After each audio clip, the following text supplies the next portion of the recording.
There's a good Hey, boy. Hey. Hey, now that's a boy that I could get into. That's a perfect boy. Let me see this perfect boy. Justin's special boy. My two special boys. Can you move faster? My perfect boy. My sweet boy, let me show you the world. My sweet boy. Hello and welcome to the 9th ever episode of the Neotaku podcast. I'm your host, Joji Matthews, and today I am joined by David's Films. Whoa, I'm back. Whoa, wait, I was gone. Oh, hi. And, and today we're talking about a topic that David is rather well versed in, as he is the lead sweet young boy on Earth. Of course, we're talking about sweet, young, precious boys. So sugary, so tiny. I love them. Can't get enough of them. So small, I just want to carry them. Bernie Sanders, number one. He's sweet, he's young. If you carry this bit any longer, I'm cutting it out. I'm sorry. Yeah. Anyway, today we're just going to talk about, what defines a boy as being sweet and young. And we're going to talk about, some other, boy-related stuff. This is Boy-taku. Boy-taku, I like that. Okay, so what defines a sweet young boy? Because, I mean, you'd think it's in the name, but I think there's a bit more to it, because, I mean, I think that the essential piece of a sweet young boy is just like a sort of non-threatening nature. You reckon? I think so. I think that it's kind of like I think more than anything else, it's an attitude. More importantly than appearance. It's an attitude. Yeah, because you can have a guy kind of like Jotaro, I would consider Jotaro to kind of be a sweet young boy. I wouldn't put him all the way in my list of sweet young boys, though. But, he looks big and burly and, scary, but he's a sweet boy at heart,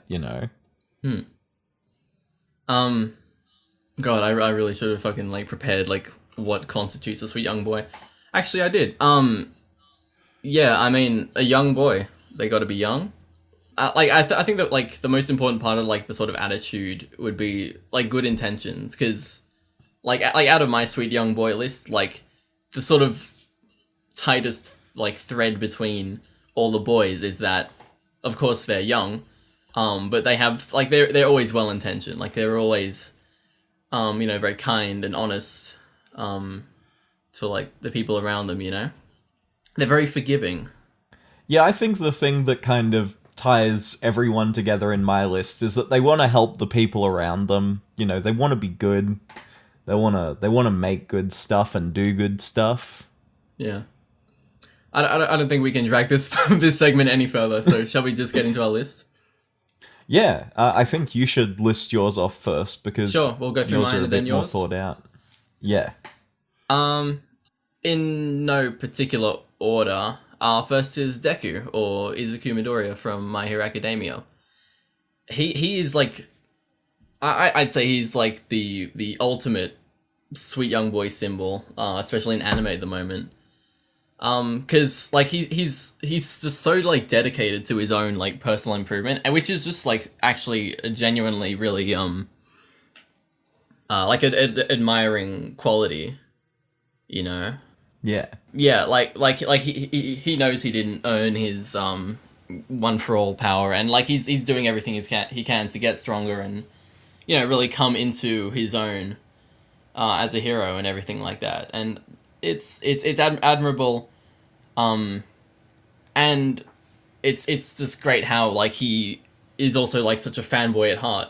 He admires All Might so much and other heroes, and he takes him as inspiration, and so much of his identity is based around admiration for what he sees as the symbol of peace and justice for the world. And I think it's great, he has really great role models, which I think means that he himself is a great role model for other sweet young boys in our everyday life. That makes sense. Still haven't seen Boku no Hero. Yeah. That's probably why there's I'm not getting much response. Next is Koichi. You've read Diamond is Unbreakable, right? Yeah. Yeah. I think similarly to Deku, like part 4, like there's a pretty significant focus on Koichi's sort of growth as a person, because it starts out with him he's basically like unable to form a stand until like a little later in the, well, not later, but like, you know, into a few decent lengths into the show. And like his development of his stand, it sort of comes in parallel to his, you know, maturity and like courage, basically, you know, his confidence in himself. Yeah, and just his sort of character design as a small boy, obviously helps in that sort of sweet young boy demeanor, I'd say. Yeah, I think so as well. Like, you know, I think one thing that a lot of sweet young boys have is like development. Like, they don't start off as the sweetest, but they do start off as the youngest. Yeah. As they grow, it sort of it tips to the other side of the scale. So they become, less young, but just even sweeter and even greater, even more effective boys. I'm talking about effective boys. Yeah. We need effective boys. I want effective boys in my life. Effective boys. We gotta go out there. We gotta find the best boys. They do the most things. We gotta get Griffin McElroy out here because he's a powerful boy. Goddamn, you're spoiling my list, Joji. Oh shit! Of course he's on my list, dude. I think he was the one that we first both jumped to as being a real life sweet young boy because he's just so adorable. Yeah, and he's almost like single handedly responsible for like popularizing the whole boy meme, I'd say. Yeah, I do think that he was the kind of one who like him and Internet Comment Etiquette, they both kind of popularized. Yeah, well, Internet Comment Etiquette always talks about bouncing on some boy and stuff, yeah, you know? Yeah. Like, yeah. I think they both really brought out that. I totally bounce on my boys to his videos. Yeah, I mean, so do I. I think we should all be bouncing on our boys. Yeah, definitely. You know? If you're not bouncing on your boys, are you really boys? Yeah. Are you a boy? Leave it in the comments. I'm only mildly sorry to those listening who thought they were going to get like another decent analytical podcast, because this is boy talk. This is boy talk. We are boys. We like boys. Boy-taku. But yeah, I think we'll do Griffin McElroy a little later on, because my list is in segments. Yeah, so another boy is Hinata from Haikyuu. Have you read Haikyuu or seen it? No, I have not. I think I watched like a couple of episodes of Haikyuu. Yeah, I've seen like the first season. Haven't really seen a reason to continue it, though. It's he's still a great the show. little redhead boy, though, isn't he? Yeah, small boy. Yeah, he's the one that jumps really high. Yeah, he's aiming for the skies. Yeah. He's the what's it? Isn't that like team symbol, like the crows? I think they're crows. Yeah, I think they're crows. Some shit. high. They're a bird. They're like fucking... Yeah, I think. Yeah. Yeah, that's their chant. Thanks for clarifying. I think Hinata, like, I could understand if someone wouldn't consider him like a particularly good sweet young boy, because like I think the thing about sports shows or whatever, and the characters within them, like they're all like really specifically designed to be that way. Like it's very obvious. And perhaps like that's a negative thing, and like just how obvious it is that Hinata was designed to be a sweet young boy. But I mean, you could argue the same thing for Deku, and I don't think that detracts from his character at all. But yeah, Hinata, you know, like his greatest challenge is sort of like the aspect of himself that he can't exactly change, being his height. And that's relatable to me because I think we're actually like literally the same height as well. Yeah. Yeah. Hinata's very small. Small boy. But yeah, he's Small boy. he's incredibly likable, and I think that's due to just how driven he is. Like I think naturally, you know, an audience will gravitate towards a character with a really strong motivation, and you know, he wants to be just like his idol. I think that's another, you know, common thread between all these sweet young boys. Is like they all had these really strong role models and, you know, idols they look up to and want to be like. You know, like Hinata wants to be like this other really popular volleyball athlete who was also really short. Yeah, it's just he's very charming, and in the beginning of the second season as well, he helps find the new manager for their sports team because the current one, I think, was graduating soon. However, the problem with this new manager was that her mum was pretty strict and wanted her to stay focused on school. Hinata basically, you know, showed the mum the business. He showed her how great volleyball is, and he got the team a new manager and made friends with the girl, and it was really cool. Oh, that really reminds me of the main character from Inazuma 11, which is a show I don't expect anyone to have seen. Yeah, never heard of it. But that's like it's a soccer anime. But the main character is like this fucking... He's a boy. He's sweet. He's young. He's very strong. Fucking soul. He can summon the hand of God. It's basically a giant JoJo reference, by the way. Yes. And that was a JoJo reference too. That was a fucking... Was that a motherfucking JoJo's reference? Go, go, go, go, go, go, go, go, go, go, go, go, go. Alright. Yeah. Yep. But like in Inazuma 11, like I think in the first season, like there's a lot of seasons of Inazuma 11, by the way. It's like one of the longest running fucking kids anime. But like the more boy, the better. Towards the end of the first season, he like he shows that another team were doing drugs in their water, and like that they got all disqualified, and so his team won. But he just wanted the sport to be fair, and he wanted it to be for the good boys. Okay. Yeah. That's good. I don't mean, know. you know, equality. The boys need equality. All boys, including girls. Yeah, girls and boys, by the way. I need to include some sweet young girl boys on my list, because girls are boys, boys are girls, everyone is the same. Yeah.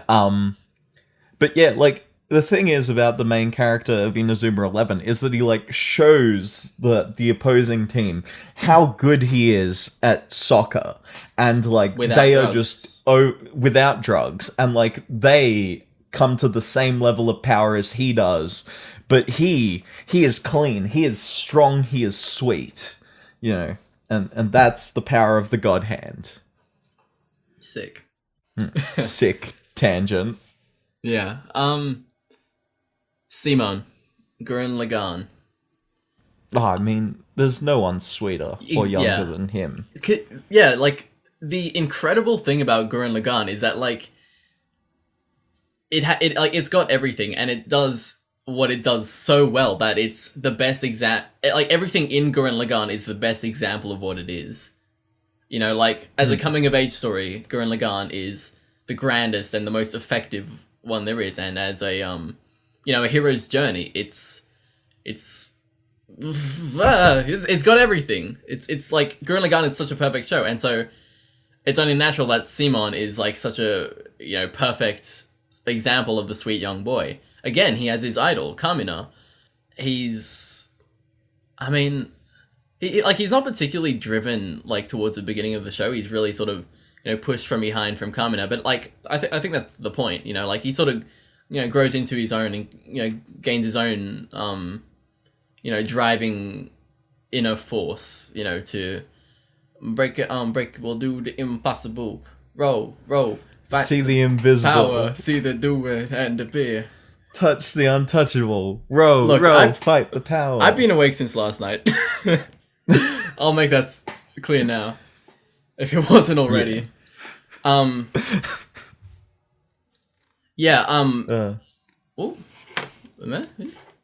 oh, there's a notification from our fan club.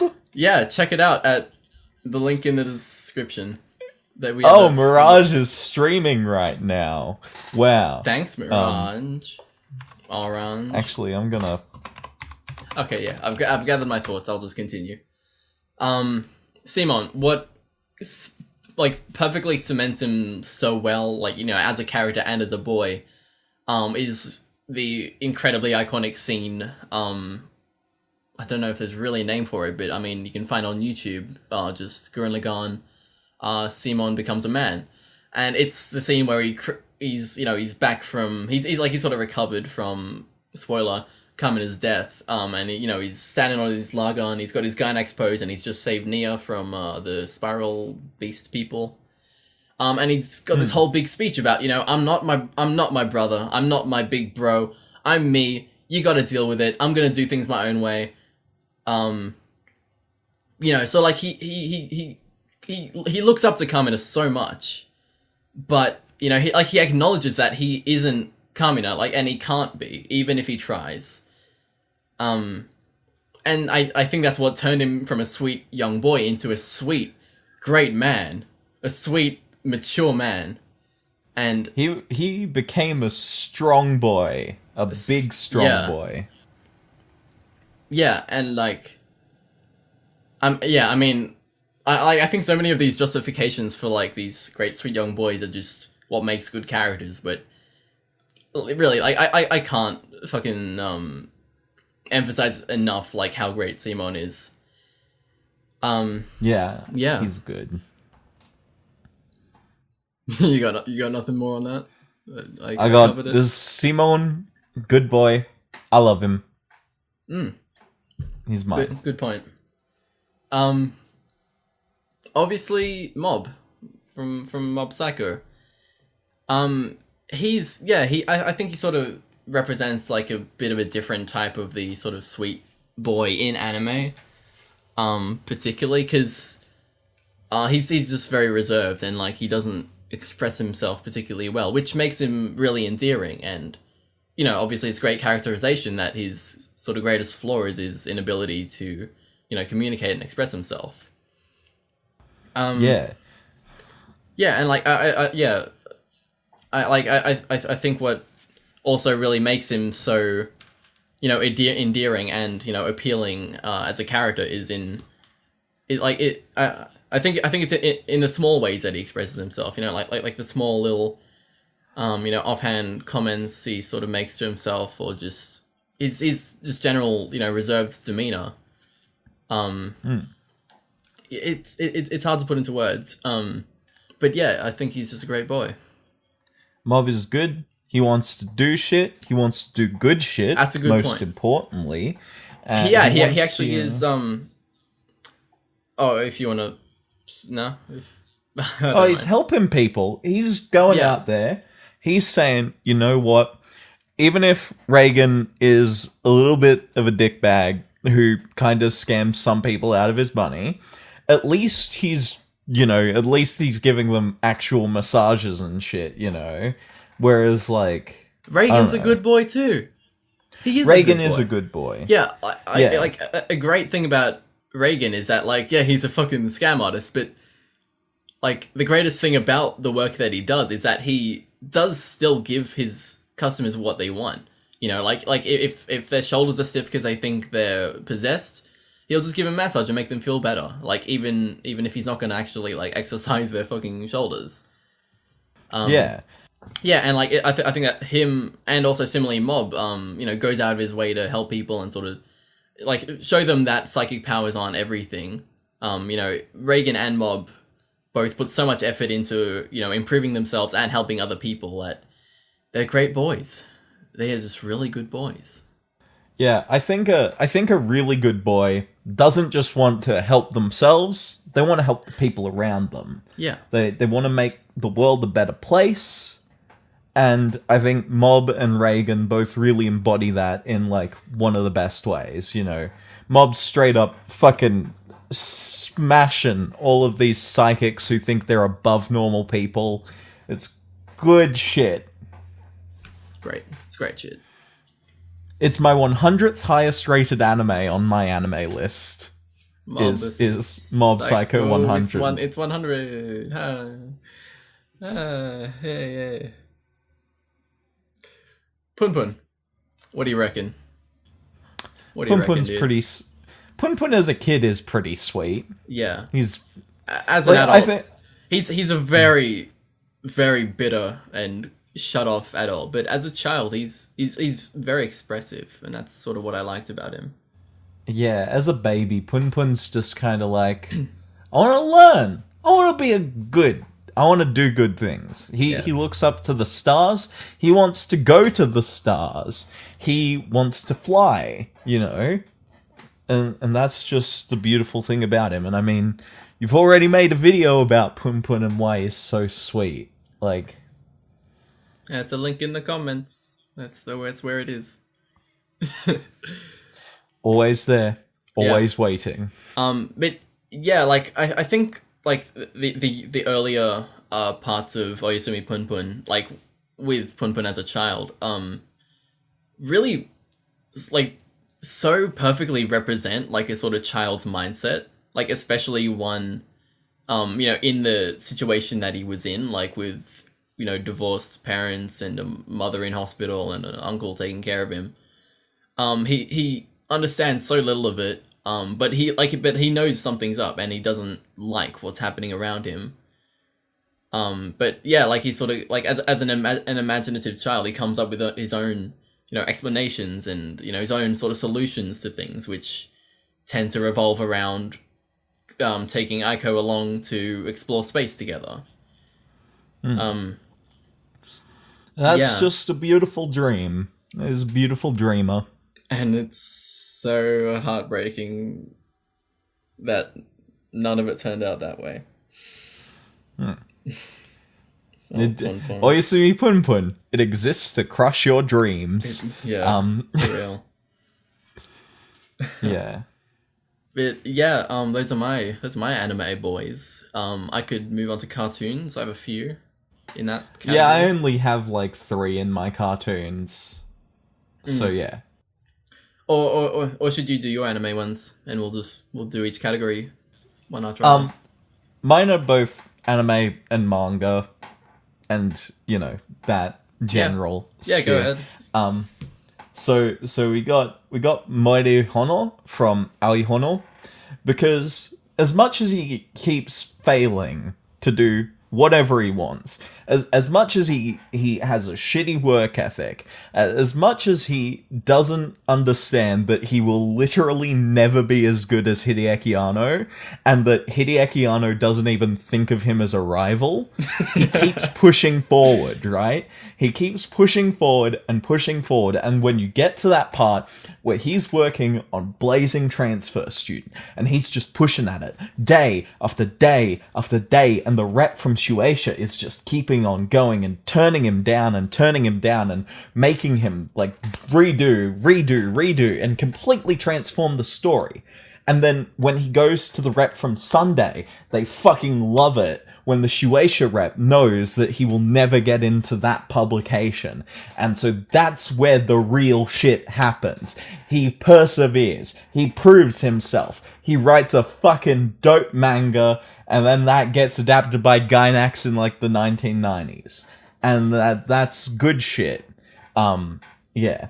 Moiri Hono, sweet boy. Young boy. He's only 18. He's sweet and young. He's the same age as me. He's done more at my age than I have. So you know what? He's a good boy. I definitely need to check out Blue Blazers. Katsuma Agetaro from Tonkatsu DJ Agetaro as well. Fucking... He's like, I don't want to work at Tonkatsu shop. I don't give a shit. I just want to be a cool boy. And you know what? He does it. He becomes a cool boy.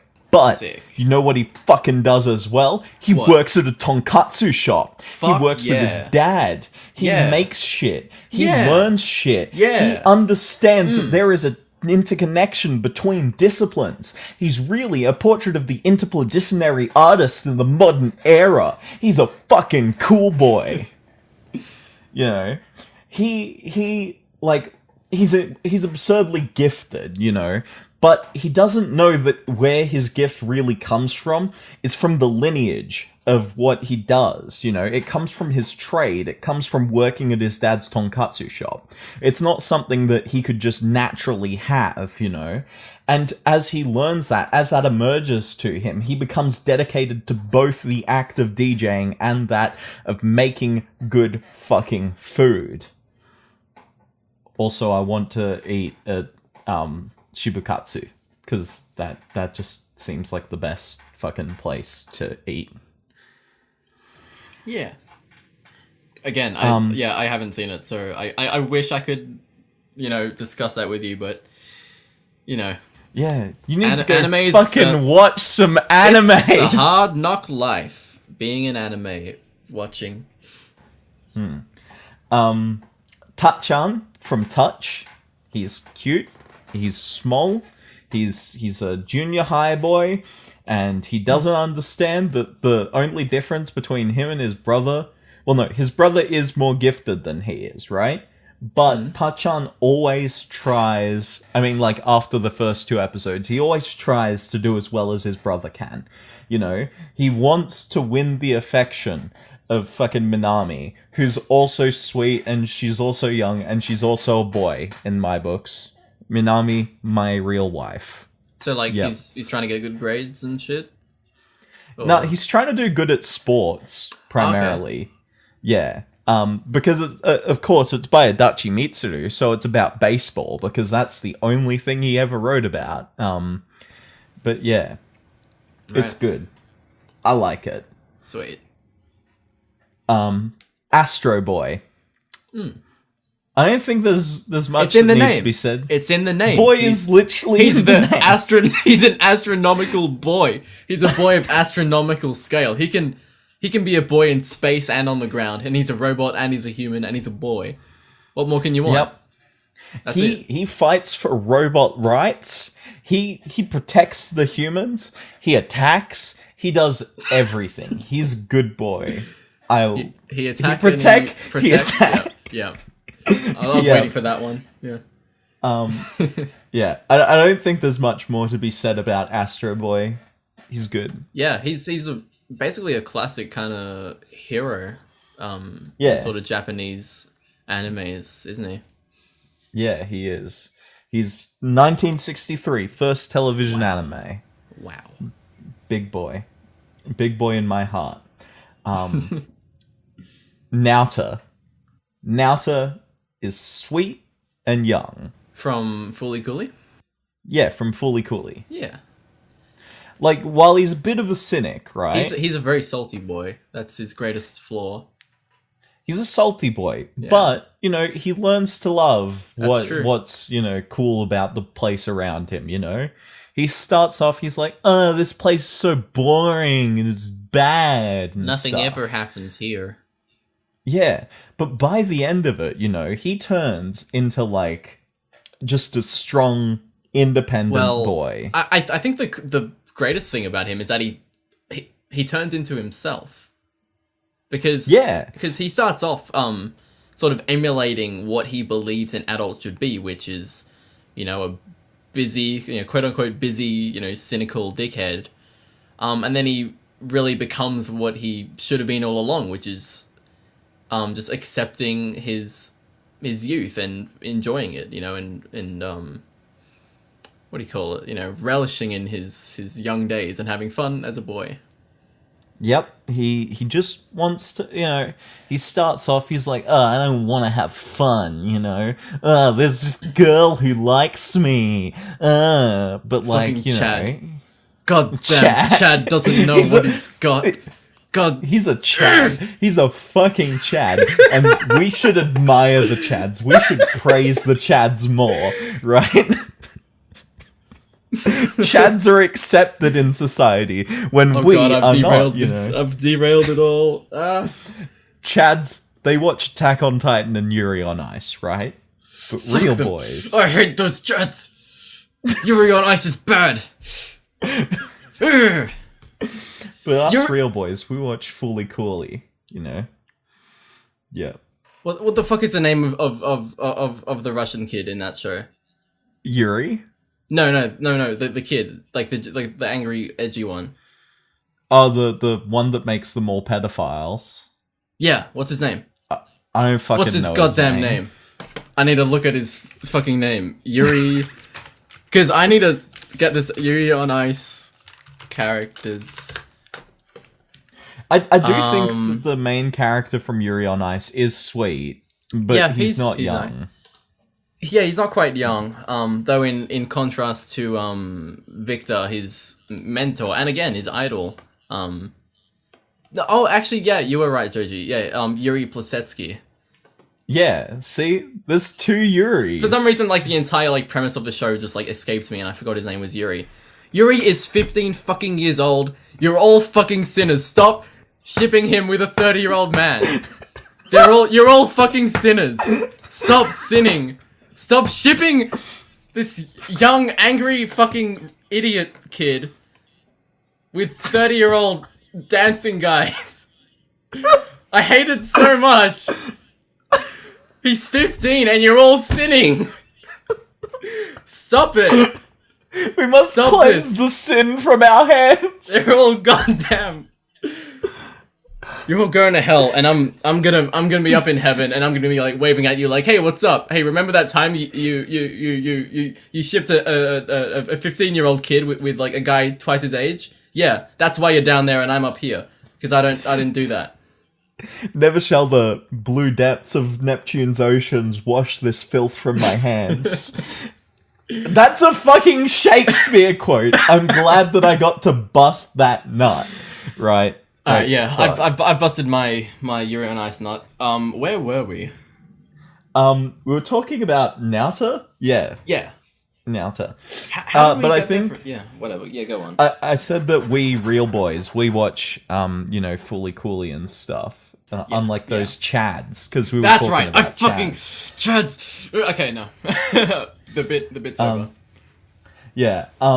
So my next one, he's kind of strange because I see a lot of people don't think that he's very sweet.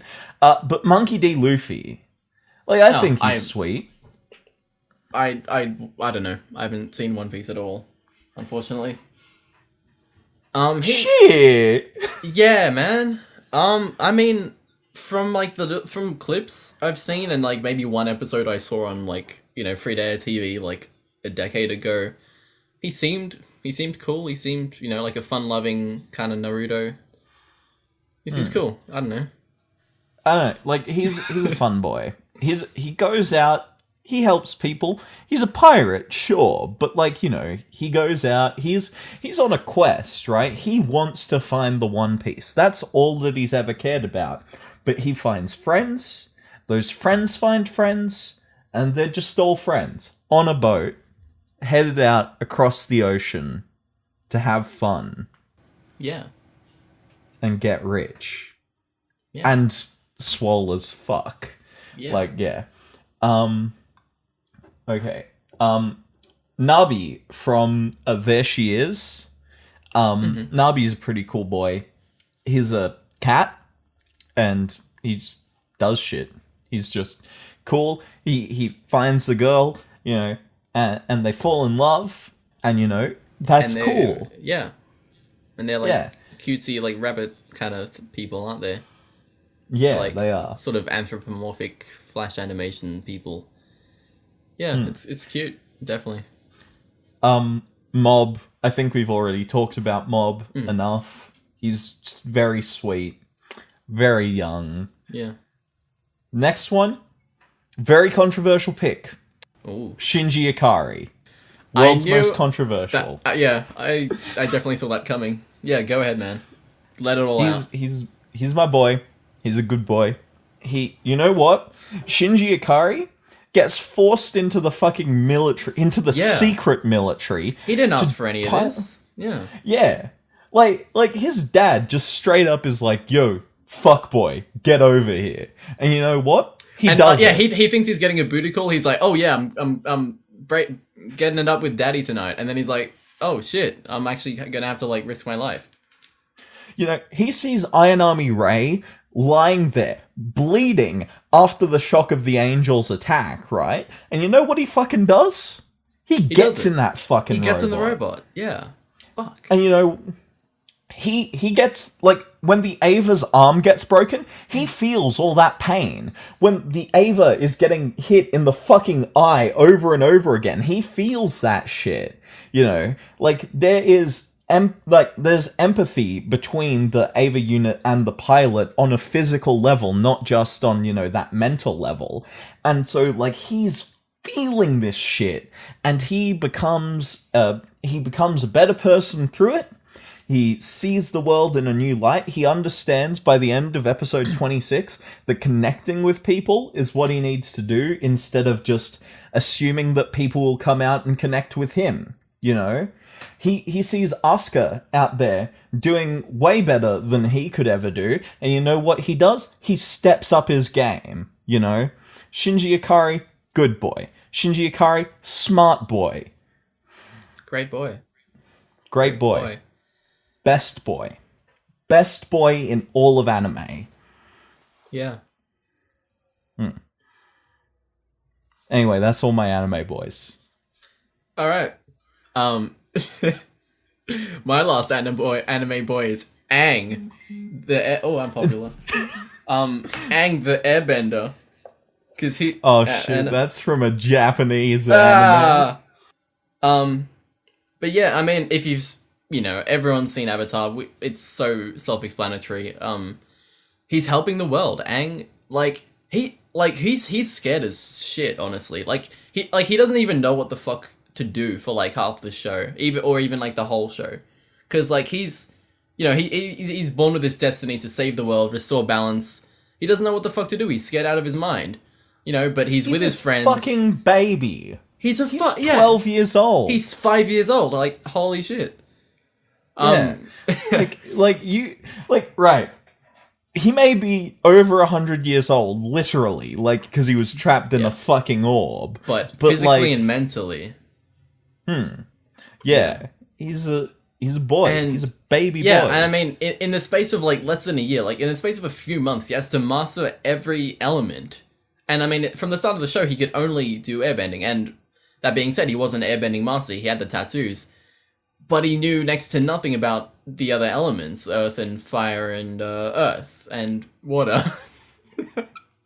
Fuck me.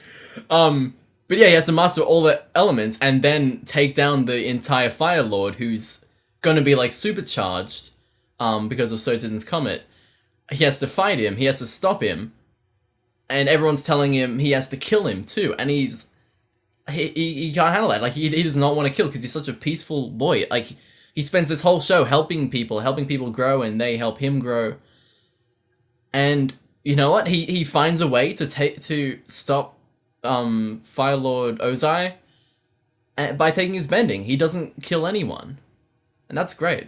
That's really great. And I mean, like, as a character who obviously would act as a role model to the sort of young children watching him in the show, he's Avatar contains so many great life lessons. You know, it's about, you know, balance, you know, and you know, accepting responsibility, but also accepting the help of other people. Aang is so easily one of the bestest, if not the bestest boys in American anime, in Japanese anime. In American Japanese animes. Yeah. There we go. Yeah. Yeah. Yeah, I'm like extra passionate about that because I've been rewatching Avatar and I rewatched Korra recently, so I just, like, it's all fresh in my mind. It's like, ugh, love these boys, Aang. These boys is goods. Yeah. Hiro Hamada from Big Hero 6. Yeah, I agree. Yeah. I Yeah. agree.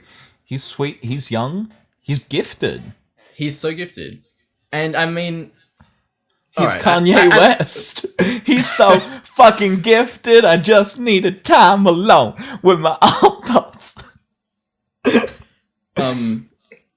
At the risk of coming off a bit, I don't know, I guess dickish, especially at the time of watching Big Hero 6 back in 2014, so I was about 14 to 15 at the time, I found his sort of, state as, being so superior to other, so much more talented than other people his age. I found that really relatable because I've been, fuck me.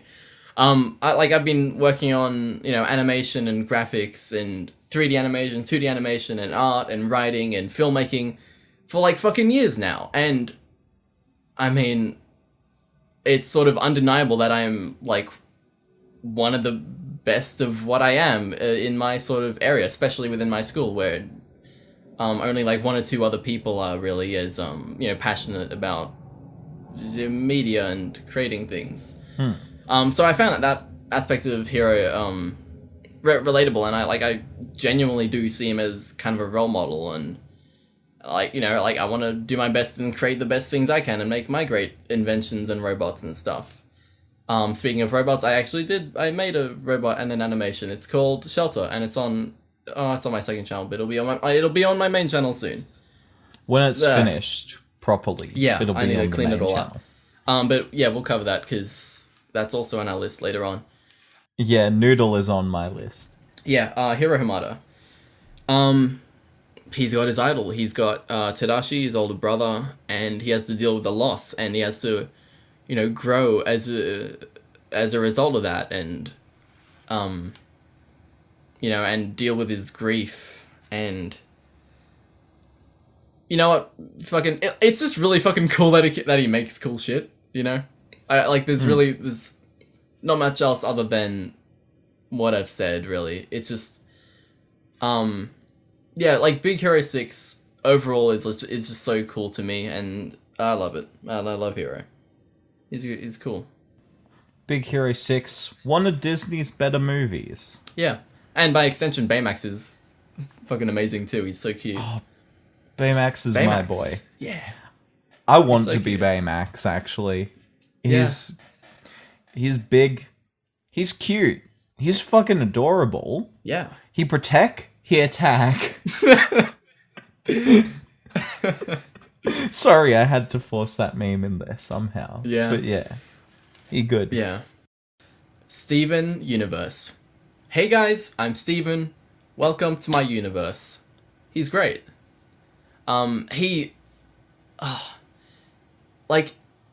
Everything Steven is and everything he does is so driven by his desire to help people and help them grow and help them with their problems. So much so that he at some points he neglects his own issues because he wants to help other people so much. He's a great role model to the younger audience of Steven Universe, and just a delight to the older audience of Steven Universe.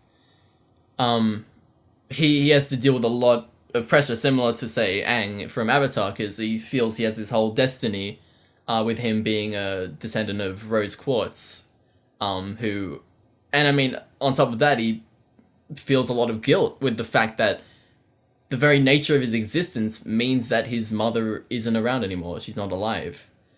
And he deals with a lot of guilt with that, and he feels a heavy responsibility to sort of fulfill his mother's place as a member of the Crystal Gems. He's great. Yeah. He's really good. I've only ever seen Steven Universe through Jesse's fan dubs of it, and I can't say that I'm disappointed with them. I haven't seen those, so I have no context. But yeah, Steven's Universe, he's great. He's really good. Stefan's University. Stefan's University. The most blue-pilled piece of media on the face of the planet. Yeah, it is. Have you seen Over the Garden Wall, the Cartoon Network miniseries? No. You absolutely should. It's got amazing art direction. It's all inspired by this sort of like, I think it's like, 1800s sort of Georgian, really fancy schmancy, slightly steampunky kind of thing. Yeah, it's a really cute sort of Adventure Timey type adventure, but it just has so much better art direction. And the sort of co-protagonist, Wirt, who's the older brother of Greg, who is also like a main character in the series. Wirt is really dorky. He's pretty dorky. But again, like by the end of the story, he sort of comes into his own and sort of accepts, himself and his brother's goofiness, and he learns to liven up a bit. But yeah, most of all, he's just very dorky, and I love him. He's so cute. Yeah. Finn, Adventure Time. Yep. It's I've seen Adventure Time. Easy. I mean, have you got anything on that? Because honestly, it's been so long since I've seen Adventure Time. Finn, he's fucking good. He's you know good. what? He learns a lot about the world through his journey. That's true. And I think that's what sweet boys do. Sweet young boys do. They learn about themselves. They learn a bit about the world. Maybe even make a few friends along the way. I think he's just a good, standard sweet young boy. Yeah. He's not an exceptionally sweet young boy, but like he's not a bad sweet young boy. Yeah, in any way. he certainly makes mistakes along the way. And like one aspect of his sort of coming of age that I really appreciated in Adventure Time is that he actually goes through like several relationships within the show. And they have beginnings and middles and ends. And I think in general, just relationships being represented in, especially cartoons as like a relationship rather than like, oh, will they, won't they kind of thing. That alone is just great to see. But I think it can also sort of like allow, other people to sort of take lessons from the mistakes that Finn makes. Like say, his breakup with, I think like the Flame Princess was entirely his own fault because he manipulated her because he had like a wet dream. And he was trying to like recreate it or something. I can't exactly remember. But yeah, he serves as a great sort of lesson on how not to be a shit boyfriend, I suppose. And I think that's valuable. I think. David, you and I don't have many relationships under the belt. But what I'm saying is that it might be a little risky to say, but I think a big part of the anime community is quite obviously single guys, and I think a lot of them tend to be insecure. I'm just putting that out there. And insecurity leads to shitty relationships. It's really that simple because you can't act good and you don't know what to do and you can't feel secure. And Finn makes very similar mistakes, and I think people can learn from that. And Finn makes his mistakes, but ultimately he has good intentions. He just doesn't always know how to show them through. So yeah. This one, I'm not exactly sure what to say. I just want to hear what you think. Morty from Rick and Morty. Oh, Morty's a fucking good boy. You reckon? Yeah. He's a good boy. Because he's done a lot of fucked up shit though. And it seems that like over time, like the more he goes on these adventures with Rick, the more cynical and sort of nihilistic he gets. I think the thing is that he begins off as a sweet young boy, and he's an inverse Nauta, basically, right? The older he gets, the more bitter he becomes. Yeah. I suppose it's a little hard to judge considering, Rick and Morty itself isn't over, so like he's still in the process of his arc. He could come back and be exceptionally sweet. We don't know. Yeah. What the fuck was I saying? I think Morty's appeal, as a boy is that I suppose like he's sort of a maybe so painfully relatable, painfully realistic sort of representation of teenage boys, because he's kind of a dick. He can be kind of violent and, dismissive of other people at times, and he's no question pretty selfish at times as well. So yeah, I think his appeal is not in his sweetness, but in that, like, we all know that we sort of want to be a dick sometimes, just like Morty is. He's not a primary sweet young boy, but he is at least a secondary sweet boy. Yeah. Secondary boy. When you have these elements of nature for boy, you kind of go, okay, teenage angst, sweet, dick, cool. I don't know, stuff like that. You need to master elemental boy crafting. Yes. It's my upcoming video game. Yeah, those are my cartoon boys. My cartoon boys start off with Fat Albert. Hey, fuck it's me. Fat Albert. Yeah. Fucking Bill Cosby was so good back in the day. I don't care if he's a rapist, but like back in the day. Because the thing is, I still don't even know what to think. Because, okay, like before recording, the first thing that happened, like when I entered the call, and like this has been like the first time we've spoken like through voice in fucking weeks. The first thing I hear is Fat Albert. What the fuck what the fuck am I meant to think of that? I don't even know what Fat Albert is, so I look it up and I find this blob man voiced by whatever the fuck his name is, Jimmy Jobby Bill Blobby Cosby. fucking Bill Cosby. What the fuck? Yeah, he's a cool boy. Not Bill Cosby. Fat Albert. I'm sure he That knows wasn't a clear. fair share of good boys there. Oh god, I'm going to hell. I'm going to those Yuri Plisetsky sinner. I'm going to the sin hole. But yeah, Fat Albert was a very informative part of my childhood. Can we move on? Oh wait, the Z from Ants. As much as that movie scares the shit out of me. Is that the main guy's Z, name? the main. Yeah, that's the main Okay. guy. Yeah, as much as I scared to shit by ants, fucking Subsonic Sparkle put out his video, and he made me realize how much of a good boy Z is. Yeah, that's. I'm still scared of shitless. I'm still scared of shit. Who isn't yeah. really? Catches you in your Talk least expected. Maddox from Hot Wheels Acceleracers. Now this one kind of is a bit weird because he's purely fueled by vengeance. But the reason that he's a sweet young boy is that he brings Sparky onto the team, and Sparky is the fucking sweetest.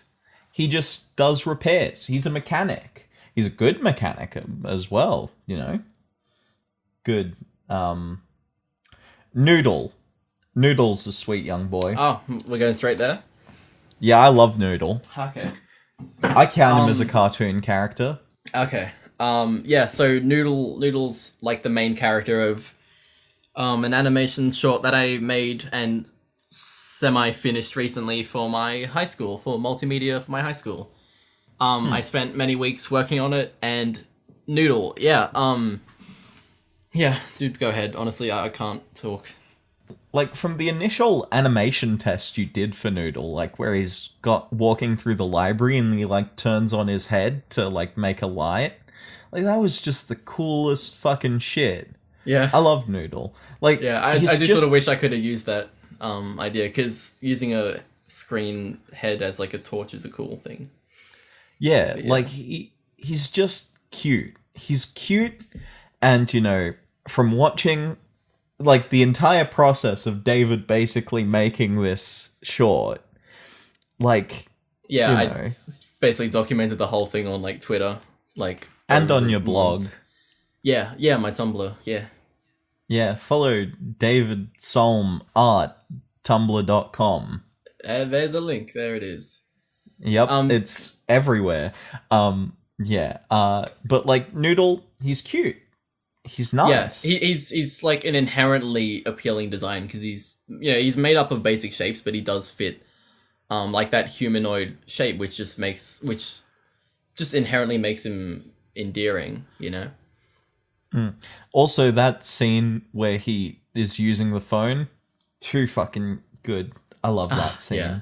It's Where my he's favorite just too. swiping through those pictures. Yeah. Also, what's the name of that boy that's sitting in front of the couch? Because he's sweet and young. Oh, I can tell. I've I don't know. Not even thought up their names or anything. No. His name would start with a K, maybe. Kyle. I mean, yeah. Also my best friend's name is Kyle. Oh yeah, true. But yeah, like I guess to explain Noodle a bit more. So like in the short, Noodle basically so it's set in like a sort of post-apocalyptic Earth. It's not really explained what has happened, but long story short, humans are gone, and it's just Noodle and a little Roomba guy, and he's trying to build a house to like protect him from the dust storms because they always blow shit away and just fuck shit up. And essentially it's sort of a metaphor for like the creative process, because what happens is he just keeps trying to make all these different types of houses to, defend from the dust storms, but they just keep getting blown away because all his ideas are shit. He doesn't know what the fuck to do. But through trial and error, and by taking, inspiration from, from humans, he's able to succeed in the end. And he builds an army of friends as well. Yeah, and he builds more friends. He's just the boy. He struggles and he has a hard time, and he comes so close to giving up, but then, he finds his phone and sees these photos of this family, and he sees the original sketch, like the original idea that was Noodle, like this kid drawing Noodle.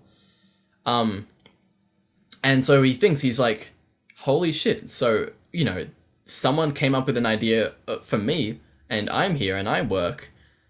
That means I can make my own ideas that will work. And so he creates his own robots, he creates more robots, and the robots help him build a house. And then they build a whole new house, and then life is back because he's recreated civilization. I've spoiled the whole fucking short, but please do watch it and tell me what you think. Yeah. Yeah. Go watch David's short. Yeah. Now. Pause this. The animation's quite stiff because of time constraints. But there's a JoJo reference in it. There's also a JoJo reference in it. That's the reason to watch it. But yeah, I worked very hard on it, and it's minimalistic, which is my whole sort of aesthetic style. But it communicates so much of what I sort of personally believe in about, the creative process and struggles, and, it's just got a generally optimistic view of life and stuff. So yeah, please give me a chance. I did not mean to shill this much, I'm sorry. But yeah, I'm passionate about it. I mean, the next one's also one that you made. It's Goob. Goob. Yeah, go ahead. He's a colossus. He's a colossus. Just like Shadow the Colossus. Yeah, but he's the cutest colossus. He's just like, I want to have a figure of Goob. I want to have a posable Goob that like I can sit on my table. If you want to see Goob, I think there's an image or GIF on my Twitter, but also there's one on my Tumblr, which we mentioned.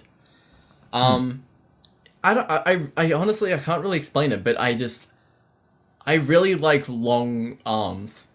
I like really long arms in like cartoony characters. There's something about them that's so like appealing and quirky and fun. I don't know why. Goob has long arms and Noodle has long arms. Even the design for Noodle has existed since like 3 years ago or something. I've always liked long arms. I like him. Is Noodle's name from the length of his arms and stuff? Yeah, he just has long noodly arms. That's what I thought. Yeah. Yeah. So should we move on to real boys? Yeah, sure. Griffin McElroy from Polygon, from My Brother and Me, from Cool Games Inc., from Carboys, from Welcome to Hell, from Touch the Skyrim. Wow. What a boy. He's in everything. He does a lot. Yeah, he has almost single-handedly popularized the whole soft boy thing, you know? And it's incredible, and I'm so glad. Because he invented boys. Yeah, he really... I mean, he literally does invent boys in his Monster Factory series. He invents boys, and he takes them for a spin in video games. But yeah, like, you know, in all honesty, Griffin, he's a really funny dude, and I think it's sort of incredible just how funny he is in a, like, and how he manages to, like, not be offensive at all at the same time. Like in early episodes of My Brother and Me from back in, like, 2008, like, you know, he does get a little controversial saying, you know, words like retard, and I think at some points him and his brothers might have joked a bit about transgender stuff, but, like, ultimately he doesn't mean to offend even back then. But yeah, like, he's helped, like, pioneer this amazing, perfect, inoffensive sort of brand of comedy, as well as, you know, perpetuate the boy phenomenon. And yeah, you know, like, on the note of, like, the transgender stuff, like, he donated, like, $1,800 to, like, the transgender law firm, like, the other day, from like, sales of My Brother and Me and stuff like that. Or was it something else that he was selling? I think it was from sales of his soundtrack to the Adventure Zone, his D&D podcast. That soundtrack. Yeah. Yeah, and, like, you know, that's a lot of money that he donated there, and that's cool. That's nice of him, you know. Yeah, honestly, like, I could not gush enough about Griffin McElroy. Like, just wow, what a dude, what a boy. Yeah, and, like, even the way that he dealt with the recent controversy was, like, you know, nice. Yeah, and yeah. Sure, I'll just explain it briefly for anyone who isn't aware. His sort of co-worker at Polygon, who he did the Carboys series with and the Cool Games Inc. podcast, Nick Robinson, and Touch the Skyrim, yeah. Nick Robinson fell into some controversy, just basically about him. Like, I don't know how to approach it in a way that's, like, gonna be fair. Yeah, but basically, like, he's kind of thirsty. He's a thirsty guy, and you know, like, he's apparently, allegedly he's been in the DMs of a lot of girls in Twitter, and also in the sort of games journalism industry, and yeah, I think over time he developed a bit of a bad reputation, but it was all sort of under wraps until recently.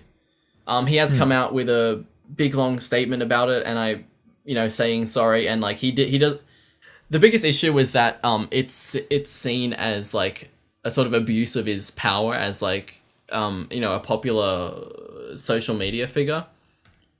So, like, I don't know, it's hard to explain, but yeah, like, essentially, like, the problem with him hitting on girls online is that he could, potentially be abusing his popularity, to have his way with girls. Yeah, and, like, he's talked about it. You can see his Twitter account. He's got a statement on there, saying that, yeah, he wasn't really aware of that sort of factor of popularity affecting things. And yeah, he didn't mean it as anything beyond flirting. But yeah, like, he's handled it really well. And Griffin, of course, like, he was, like, if you see his Twitter, he was clearly really hurt about the whole situation, but he handled it really well. Yeah. Yeah. Any other real boys you want to talk about? Louis Zong. He's sort of involved in that whole sort of Polygon crowd, because he's made a lot of fan art and fan animations using clips from Polygon videos and podcasts of the McElroys and Nick and stuff. I love his art style, and he makes the cutest little music songs and stuff.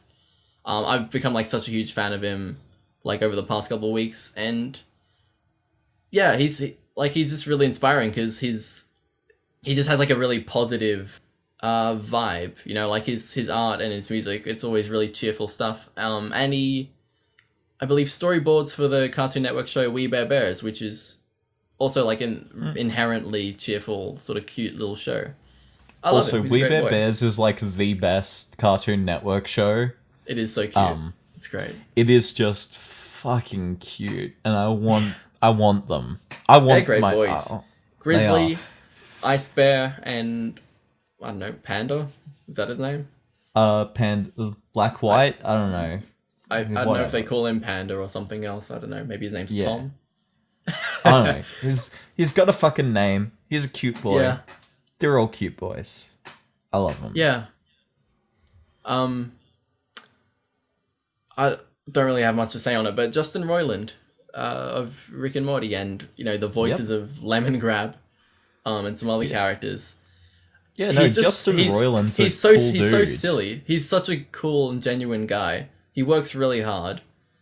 And he's so silly. He has like the wackiest ideas, and I love it because I watched an interview that he did with Alex Hirsch. Alex Hirsch can't they basically just shooting the shit. And at some point, like Justin was talking about, like upcoming artists, how can you get started, stuff like that. And he talked about how, like in his high school days, he made the shittiest comics and jokes, and in college he made the shittiest animations. But what he did was that he'd have an idea and he'd do it and he'd get it done. And like through trial and error and just through making a lot of shit, he made one of the most fucking popular Western animated shows in like forever. It's really inspiring, and he's so silly, and I love him. He's a great boy. He's got a strong FILDI, as Zay Frank would say. What? It's the fuck it, let's do it. That's Zay Yeah. Frank's entire motto, Yeah. But yeah, those are my boys. Okay. So Zay Frank, he's a good boy. First of all, I didn't even write him down, but now that I think about it, Zay Frank, great boy. Basically the guy who invented vlogging, right? Okay. Basically think of him like that. He was like the first daily vlogger in a lot of respects, but he was like one of the first people to like create this concept of virality. He went viral over and over again, and then he created BuzzFeed. Okay. Now, well, he didn't create BuzzFeed. He jumped on board at BuzzFeed when they were still small and made them what Okay. they are now. You may hate BuzzFeed, but damn if he didn't do some good marketing shit for them. Yeah, he knows what the fuck he's doing. Damn. Yeah. Another boy, Hideaki Anno. Yeah. I think we all know that Hideaki Anno not only is one of my all-time favorite boys, but is one of the sweetest boys in the anime industry, Like, Yeah. he's gone on to, like, not only fund a bunch of completely original projects, like 39 of them, or something like that, with the Japan Animator Expo. He also went out, and he's starting up an animation academy, for, like, training all of these animators who, like, otherwise may not have, like, gotten into a trade school or anything like that. And I think saying that I went to a school where I was taught by Hideaki Anno is a bit of a high praise, like, that's kind of like something that, would be good on a resume. And I think that what he's trying to do is get the most talent out into the world, Yoshinari Yo, he's a pretty good boy. Yeah. Created Little Witch Academia. One of the best key animators of all time. Absolutely. Strong boy. You gotta have arm strength. You need biceps and forearms to draw all those frames. He's almost as old as Hideaki Anno, yet, he's still out there. He's still, emerging as a younger, director and stuff, and that's cool. Yeah. Let me chuck in Hiroyuki Imaishi, because he was on my list, but I just Oh yeah. blew past him because his works are so inspiring. I love Gurren Lagann, I love Space Patrol Luluko, and I love Kill la Kill. Like, I love so much of what his works stand for. As perhaps, thematically scatterbrained as they are, I love them to bits. I love his work. His animation is great. Even in it might not show through much, but even in creating my short Shelter, I was really inspired by his ability to communicate motion through limited frames. And what's cool about Imaishi is that he simultaneously uses limited and fluid animation, right? Like, instead of just saying, okay, I'm going to pack as many frames into this, what he does is he says, okay, this set of motion will be like super many fucking frames, but then this one, I'm going to use the same 2 frames like 4 times, and that's going to look cool. And it creates so much impact to play around with timing that way. And his animation is great. His, like, the sort of threads of themes through his work are amazing, and I love them. And that's him. Great. He's good. Steve, best YouTuber, great YouTuber, fucking love Steve. Marry that boy. I don't know what else to say about him. He's great. He had a really good video about video game sequels recently, didn't he? Yeah, his sequels video is just so choice. Yeah, I love it. Then let's see. David of David's Films. Yep, he's pretty good. Oh, he's are we doing boy. this? Oh no. David over here is just fucking amazing, you know? When he and I met the first time, he's a small boy, right? I got that. But then we went into Paddy's Market and we bought a fucking tiger mask. And that was some cool shit. Then we went and got like fucking lunch or dinner or whatever together. That was fucking cool. Very next day, we go to the Japanese bookstore. I rave about Love Live art books. People look at me like I'm a fucking weirdo. David rolls with it. You know? He's just a great boy. Great friend. Good. Alright. I've got one more. Mr. Joji Matthews. No. I can't believe we're doing this fucking circle jerk, but that's so cheesy. I know. The audience, they're loving it. I can tell.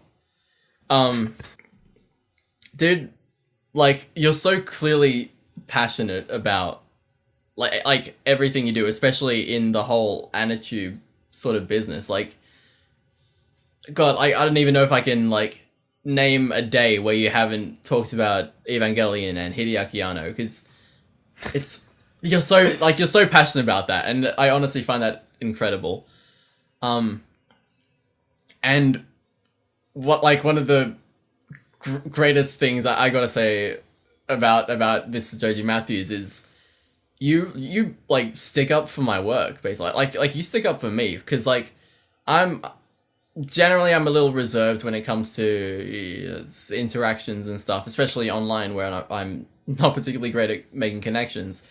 You retweet my shit, you post about my shit, you talk about my stuff even when I don't bring it up, and that's great. You're a great boy, man. You got beef with my boys? You got beef with me, right? Fucking at me. Shitty boys. David just made me cry tears of joy, by the way. That's how good of a boy you are. Fuck. That's good shit. And I can't wait to see you this week. Yeah. Like, fuck. Like, this Friday, I'm headed up to Sydney for Sydney Manga and Anime Show. I'm plugging this shit. I'm doing 2 panels. Saturday at 10 a.m., I'm doing the history of Dragon Ball, which is a comprehensive look, well, a sort of comprehensive look at the history of woodblock printing and manga, and how ultimately, like, Edo-era politics led to the kind of circulation of the narrative of, you know, the journey to the West, which really went on to inspire Mr. fucking, what's his name, to make Dragon Ball, you know, Akira Toriyama. Yeah, that shit. And then on Sunday, I'm doing a panel that is completely out of control and will drive me insane, and I'll probably die while doing it. Evangelion and Sexuality, a comprehensive look at the notion of sex in Hideaki Anno's work, and, you know, the kind of landscape that informed the romantic ideas and the kind of sexual stuff in Hideaki Anno's work. And that's from 3 to 4 p.m. on Sunday. Yeah. Wowee. Yep. Look at that. Zooey Mama! Zooey Mama, my man. Oh my god. Okay, yeah. Shall we go to questions? Oh wait, I still have some more boys to talk about, though. Sure. Miyazaki Hayao, he's a pretty good boy. He's fucking that video of him and Hideaki Anno where he's like, arigato. Arigato. And he's like, you sure this is the creator of Evangelion? like, you know, it's just seeing it was these when, two boys be friends. It was when Anno was recording lines for The Wind Rises, wasn't it? Or the other one, the other Ghibli. Yeah, he was trying to record some lines, and Miyazaki was just roasting his ass. Great clip. Another great boy, wonderful mangaka, Friedrich Wilhelm Nietzsche. You know, creator of Thus Spoke Zarathustra. Absolute genius.